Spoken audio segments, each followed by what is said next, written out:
கோவக்காய் 65 போடுறது எப்படின்னு பார்க்கலாம். இதுக்கு ஒரு 1/4 கிலோ கோவக்காயை எடுத்து நல்லா கழுவி சுத்தம் பண்ணி நீட்டமாக கட் பண்ணி எடுத்து வச்சுருக்கோம்.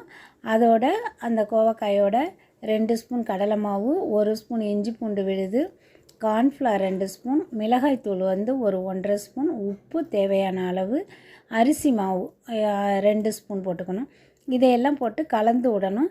ஒரு மாதிரி அழுத்தமாக கலந்துராமல் கொஞ்சம் லைட்டாக பெசறின மாதிரி லைட்டாக வைக்கணும். ஏன்னா நிறைய அழுத்தம் கொடுத்து பிசைஞ்சோன்னா ஒரு மாதிரி தண்ணி விட்டு காய் வந்துடும். அதனால் அப்படியே பெசறின மாதிரி வச்சிடணும்.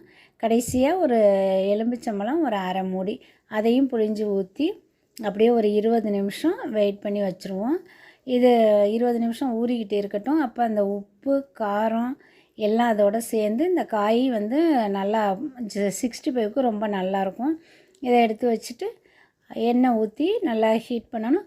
எண்ணெயை வந்து ரொம்ப ஹீட்டாக வைக்கக்கூடாது, மீடியம் ஃப்ளேமில் தான் வைக்கணும்.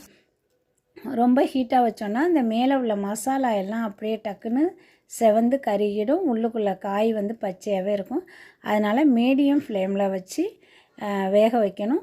அதையும் போடுறதும் நம்ம வந்து இப்படி கொஞ்சம் கொஞ்சமாக தனித்தனியாக உதுத்து விட்டு போடணும். ஒரே இதை அப்படியே அள்ளி போட்டோன்னா ஒன்றோட ஒன்று ஒட்டிக்கிட்டு வேகாமல் இருக்கும். இந்த மாதிரி தனித்தனியாக உதுத்து வச்சு நல்லா செவக்க எடுத்து குழந்தைங்களுக்கு ஸ்நாக்ஸாகவும் கொடுக்கலாம், சாப்பாட்டோடையும் வச்சுக்கலாம். இது ரொம்ப நல்லாயிருக்கும். செஞ்சு பாருங்கள். பிடிச்சிருந்தால் லைக் பண்ணுங்கள், ஷேர் பண்ணுங்கள், கமெண்ட் பண்ணுங்கள். இது மாதிரி இன்னும் வீடியோஸ் பார்க்க ஃபீனிக்ஸ் பெண்கள் யூடியூப் சேனலுக்கு சப்ஸ்கிரைப் பண்ணி வச்சுங்க. தேங்க்யூ.